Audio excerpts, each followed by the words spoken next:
Yo, what's good? Peace was good. Welcome to another hip hop album review. This is part 209. The album that we'll be reviewing today is L Cool J's 8th studio album, G.O.A.T, which stands for Greatest of All Time, released in 2000. That's where the term came from. I would assume because I remember seeing that years ago, and nobody's really using that term until I, got introduced to this album. Uh, Especially now that everybody loves to use that word GOAT a lot, greatest of all time. And I know some of you guys gonna ask me about that stupid ass list, and I don't really give a fuck about the list. But I don't like the fact that they have L Cool J so low. Like, are you fucking kidding me? That's crazy. But that's a whole different topic. Um, yeah. So, um, I did a review on his second album, Bigger and Duffer. I did a review on Walking with a Panther, which was not my favorite album for him. Um, Interesting story about Walking with a Panther before I get started with the album. What I didn't know is the fact that there's some copies out there of Walking with a Panther, even with the parental advisory content sticker is edited. That's crazy because that happened to my boy Mike Sears. His copy had the same copy as mine's, but his was edited, but mine's is dirty. I'm like, what the fuck? I thought that was kind of weird, but just I had to throw that out there because I didn't know that until he pointed that out. So, which I didn't know. I did a review on that album, but yeah, that would drive me crazy though, man. Kind of reminds me when I picked up Too Short Shorty to Play album, which is really the clean version. Like, I didn't know the Shorty the Pimp was a bad word, but apparently it is. But enough for that. So yeah, I did a review on Walk with the Panther, which I was not a fan of. Did not like the album, but I'm just glad I have the dirty version. Then I did a review of Mama Sanaki, which was like considered like to be his comeback album, if you want to say. Then I did a review on 14 Shots to the Dome, which I love that album. I know a lot of people hate that album. I have no issues with the album, other than the mixing of the album. The mixing is kind of but that was very common within a lot of early 90s hip hop. Then I did a review on Mr. Smith. Also on Speaker Cloud, we also did a review on Mr. Smith as well. I did a review on Phenomenon, which was kind of my god, that shit was bad. And then now I'm doing a review on this album right here. All right. So, throughout the late 90s, he was very busy. He was featured in a lot of films, a lot of feature films like, Halloween H2O back in 98. Then he was also on Deep Blue Sea, the shark movie, which was not a fan. It's not even memorable. That's how bad that movie is. He was also featured on Into Deep when he played God. Yo, that movie is that's a hood classic. I love that. So brutal. He played that shit so well, So totally opposite to what he's known for, but, very solid movie. Classic right there. The acting in that movie is just phenomenal. Then he was also featured in the movie Any Given Sunday, the football movie, which it was a lot of controversy with that movie because of the beef between him and Jamie Foxx. Not sure what the beef started about, but I know someone in the comment section will let me know about that. You guys usually deliver when it comes to information like that. Let me get a swig of water.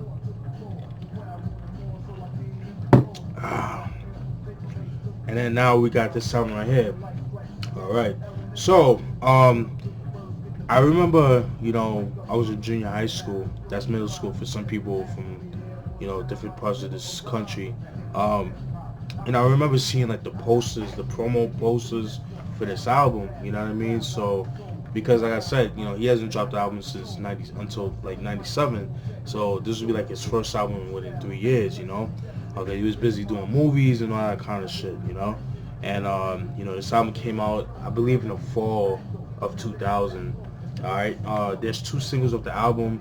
The singles are Imagine That and You and Me featuring Kelly Price. I love that. That's actually a good song. All right. You guys know how I get down. I'm gonna show you guys what the album looks like. See Cool J right there, just chilling. Very dope. Love it. Love the cover. He's on his pimp shit right there. You know what I mean? Then we got the back. It's just him holding his chain, kind of thing. See the infamous tattoo, Mike tattoo that cannabis started a beef with because like, yo, let me borrow that mic off your arm. Took offense to that. That kind of thing. It's one of those things, right? All right. So let me show you what the album looks like. The actual CD. All right. That's what it looks like. Kind of has like that, kind of like a cubic diagram or whatever. Pretty cool. Nothing to it. And then what's cool about this? See Cool J, Greatest of All Time, featuring James Todd Smith. It's like it's spread out. So I thought it was pretty cool. Seeing with a bandana, on his gangster shit. Alright. And the booklet is actually, you have to open it up. It's actually pasted on, So you open it up. Pretty cool. You guys get the point. Yeah. Alright. Pretty dope. Alright, then you got like a list of all the albums that he's released so far. You know what I mean? Oh, you got the All World Greatest Hits album that he dropped in '86. So that was pretty cool. I need to get radio. I don't have that. So you definitely need to get my hands on that. I don't have the All World compilation album, but I figured I pretty much have most of those albums, so I don't really need it. But I'll have it just because of collectors purposes. All right. So let's talk about the features. Features in the album. All right. Let's see. Okay, features on the album. Let's see. Ja Rule. Deshaun Williams. Let's see who else. Candace Love. Who else?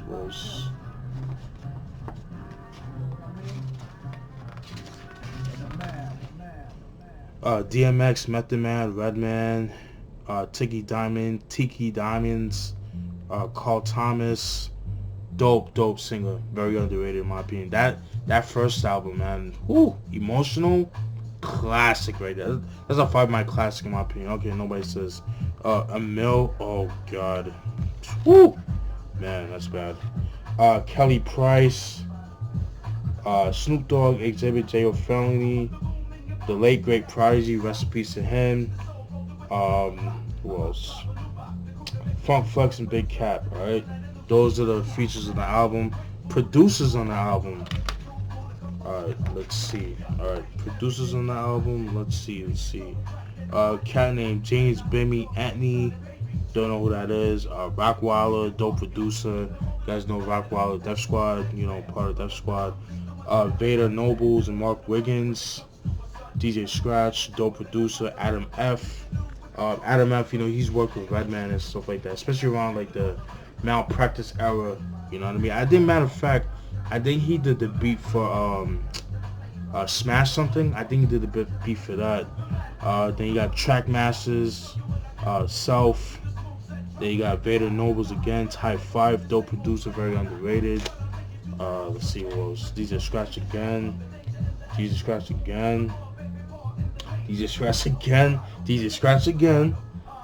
Havoc, Adam F, and DJ Scratch. DJ Scratch is on a lot of these songs. It's crazy. It's a good thing. Very underrated producer. I feel like he doesn't get his props. Alright, so you know how I get down. I'm gonna go through some of the tracks. Alright, track 1, intro. In this song it's an introduction song. It's just him, talking about why he's the GOAT, the greatest of all time. He talks, he just talks about how he's the greatest of all time. And I wrote the line where he says, ain't a rapper dead or alive fuck with me. Ask the last bitch to trying to come and get me. Talk about paper, I can talk about awards. Fuck the fantasy, yo. I got all 4, and 2000 will be mine by law. You know what I mean? So he's just talking shit. I thought that was pretty cool. That was the intro, dope beat too as well. Track 2, Imagine That. Oh man, this song. Oh god. Yo, this song was not good. This was actually the first single of the album. What he tried to do with this, he tried to do another what I like to call the doing it part 2. He tried to do a part 2 of doing it, and it just didn't work. It's same girl LaShawn that did doing it. You know, they tried to do another like a 2000 version of that. It just did not work. The beat was whack. The video was kind of whack too. He had like really cheesy lines. I wrote them down. He had a line which says, I come up to your he said, I come up to your job and handcuff your boss. Throw that nigga in the closet and turn the lights off. Then sit you up in the copy machine, make copy your kitten with my chin in between. Then I'll take you to the window so the world can see. Baby, I'm down on my knees. Let your world be free. Pearl tongue, come get up on this desk with me. Multiple orgasms, your destiny. Really, dude? That's the best you could do? That is so corny, man. Yeah, another line where he says, imagine I'm your teacher and you stayed after school. You've been a bad girl. You broke all the rules, forget your homework, and chew gum in class. You chew gum in class, and the only way to fix is give me some ass.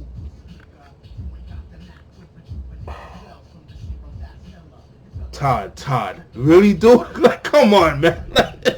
Oh god, that is bad, dude. Like, that's not good. Like, at least with doing it, you know, he had some clever lines, you know, but this was like, it felt too forceful to me. It just didn't work, and the beat was kind of whack. I didn't really like it. All right, track 3, Back Where I Belong, featuring Ja Rule. Pretty dope track. Ja Rule, he's just on the hook. You know, it talks about how, you know, he talks about in the song how he has credibility, but he still doesn't get the respect that he deserves. You know, a lot of people are not really checking for LL, and he's kind of seeing that. You know, he feels some type of way. Because, you know, at that time, like, especially in Def Jam, you know, at that time, it was all about DMX. It was all about Jay-Z. You know, and, you know, Redman and Meth and Red, they were popular, but they were kind of fading into the obscurity at that time, you know what I mean? Especially around that time. Because at that time, they were becoming like more of a novelty for Def Jam. Kind of like what LL was. But they were kind of like deemed like old school in a sense. You know, but they were still popping. But, you know, just weren't as popular as Jay-Z and DMX, you know. Even though Jay-Z was more, you know, Rockefeller. But, you know, the whole collab with them and stuff like that. And then can't forget Ja Rule either. So, you know, he kind of talks about that. He also takes shots at cannabis too. You know, it was just him making fun of his, you know, he takes, I didn't write any lines, but he was just saying like how cannabis, you know, he put out 2 albums that came out busting in 2000 BC. He just laughed at how they weren't successful, laughing at his failures.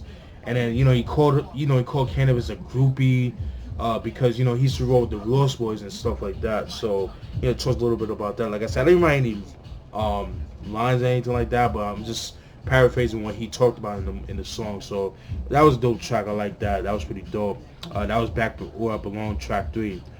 Track 4, LL Cool J. Featuring Candace Love. This was a cool track, you know, braggadocio track. But in this song, he also talks about studio gangsters, and he actually goes at you know, music critics and stuff like that. So kind of has some words to them and stuff like that. Another track that I didn't write any notes to, but that was a cool track. You know, nothing to go crazy over. Oh, and by the way, in the song LL Cool J, he actually uses the same sample as "Kick in the Door" by Biggie. Forgot the sample, but you know, but obviously Biggie's version was a lot better. So, you know, but that's what it is. That's track 4, LL Cool J, self-titled. All right.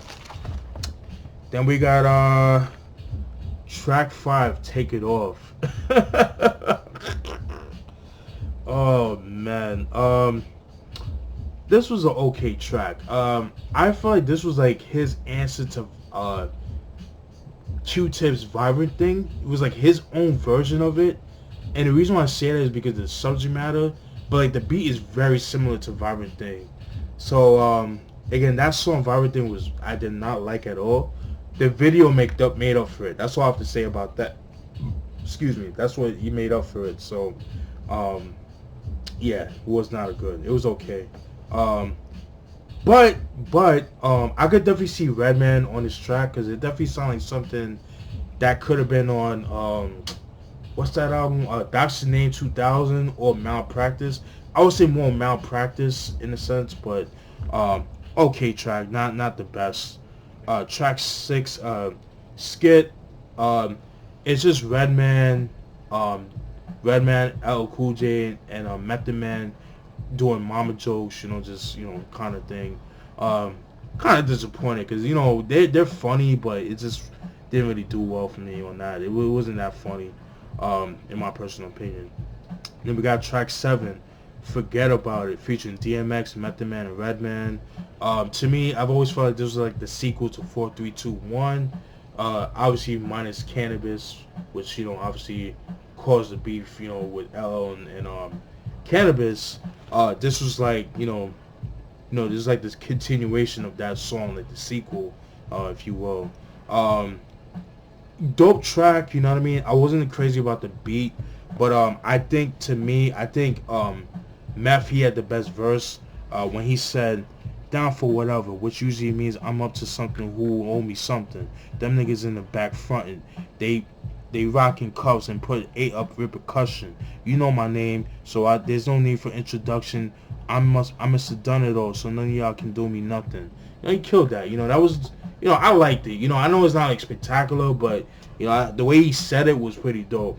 That's Forget About It. Dope track, you know what I'm saying? I just wasn't crazy about the beat, but everybody else did their thing on this track. Track 8, Farmers, featuring track Tiggy Diamonds. That was a pretty dope track. I didn't rep, I didn't write anything. It's just him repping Queens, repping Farmers Boulevard, you know what I mean? Shout out to Farmers, Farmers, for where I actually live in Springfield Gardens, is literally 5 minutes walking distance, so, you know what I mean? So, not even, maybe even less than that. Give me a swig of water. Alright, that was Farmers. Track 9, This Is Us, featuring Carl Thomas. In this track, it's pretty dope, pretty interesting.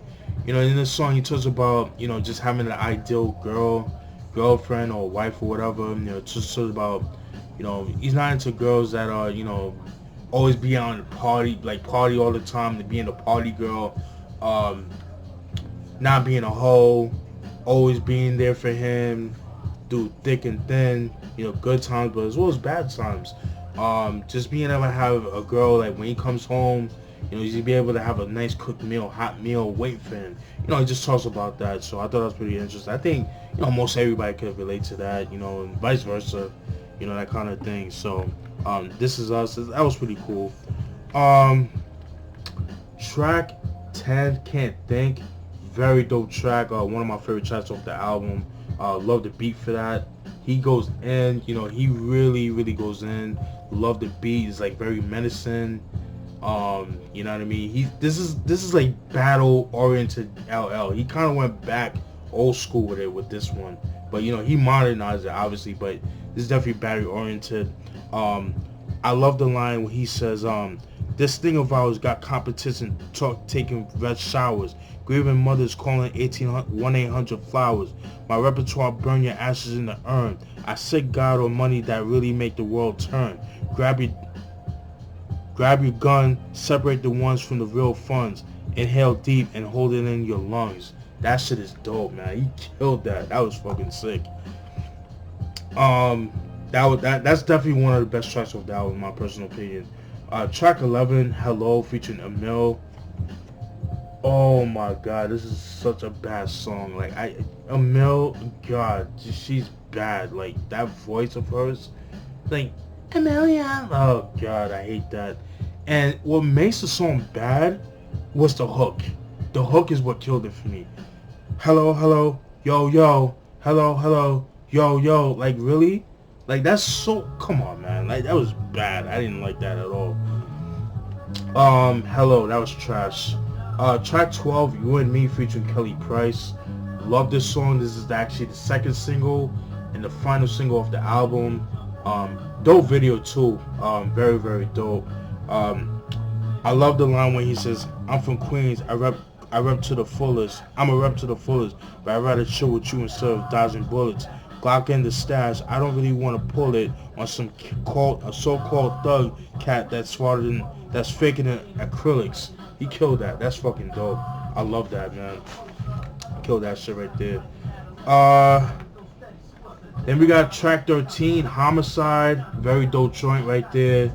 Um, Somewhat of a controversial track because you know, at the time, you know, around like when we recorded the album, I'm assuming like around 98, 99, you know, the whole Columbine high school shooting that happened back in 99 in the Littleton, Colorado, the town that happened in. It talks about, yo, with all due respect, you know, I don't mean no disrespect, but shit like that happens all the time in the hood, and that's pretty much what he talks about, you know. And he just talks about how shit like that doesn't really get national exposure, which is true, because sometimes like certain murders that happen in the hood, you're not gonna see it on the news. That's just what it is, unless like unless it's like a baby or whatever. But even that sometimes don't get exposed, you know, which is kind of sad. But I like the line where he says, Queen's finest, but there's one minus. The bodies on the battlefield get left behind us. Yeah, behind us. I'm sick and tired of going to wakes cause niggas never look the same in the casket. It's bugged out. Their skin look like plastic. I shed tears, but you should say some milk it. Fucking dope. That's fucking dope. Yeah, man. I love that joint right there. That was dope. Homicide. I felt like the beat could have been a little bit better, you know, just based on the subject matter. But overall, what he talked about is pretty dope. I like that. Track 14, You Can't Fuck With Me. There's a posse cut featuring Snoop Dogg, Exhibit, J.O. Felony. Pretty dope joint right there. I like the line, he took shots. Who did I write? Let's see.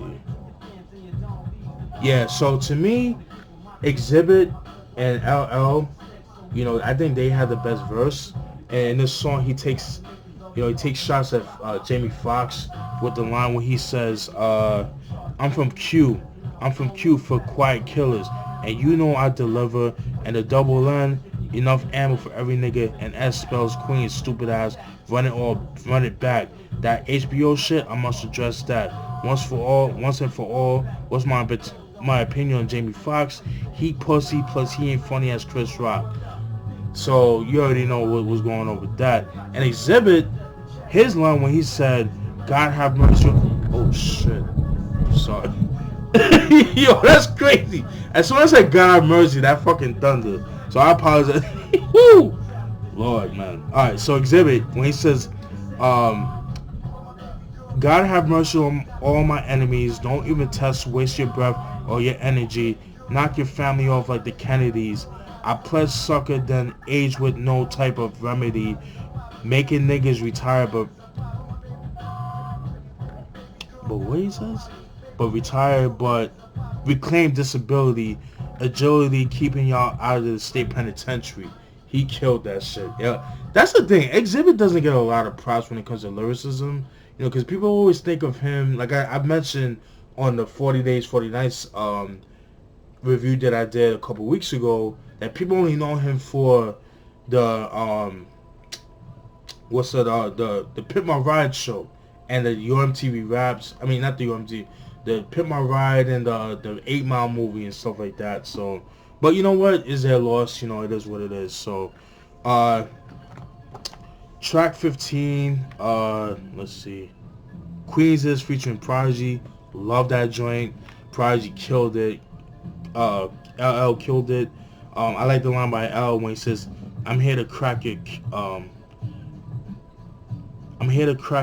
skulls open, fuck your head up more than the bullshit you smoking. Niggas buzzing the door, but I blew it open. Your rhymes is trash. The verse ain't worth the token. He talking his shit, man. I love that. That's fucking dope. Track 16, I love the beat by Havoc. That was pretty dope. Track 16, the GOAT, the greatest of all time. Braggadocio track is an okay track. I feel like it could have been a lot better. And the last track, which is a bonus track, is Ill Bomb. I love that song. That song was actually featured on the Funk Flex album, The Tunnel, featuring Big Cap, released in 1999. This is just a bonus track, but if you want to find that song, it's on this album, but it's also on the Tunnel album that he released in 1999. I love the beat. The beat is fucking dope. He goes in on this joint right here. I love the line where he says, "Don't want no blood up my chrome shoes. Lord have mercy. Lord have mercy, these rookies got it confused. You thought you caught me slipping? I was false to your clues. Accused of sleeping with my eyes wide shut like Tom Cruise. They wishing the impossible mission to see me lose." Yo, that nigga, he goes in on that, yo. He went in. And that beat is so dope. I wish there was a video for that, man. Like, just him in the tunnel. This nigga's like, just get into fights in the crowd. Like, I could just see that. Whoo, man. Overall, my overall thoughts on this album. It's a good album. It's a good album. To me, the last good album by LL Cool J. But there were a lot of flaws on this album. I feel like lyrically, he wasn't as strong as he was on other albums. He wasn't like lyrically sharp. Some of the production was a big problem with this album. You know what I mean? But he still delivered. He did his thing. But I just feel like some of the tracks were a little bit too commercial for my taste. You know what I mean? But it was a nice mixture of, street joints that he had on here, hip-hop tracks, and like the commercial stuff. That's one good thing about LL with his albums. You know what I mean? But yeah, man. Decent album. I feel like it could have been a lot better. But to me, the last good album by LL, because everything after that is very hit and miss. Yeah, man. But this is a GOAT by LL Cool J. This is released in 2000. Let me know what you guys think. Definitely check it out.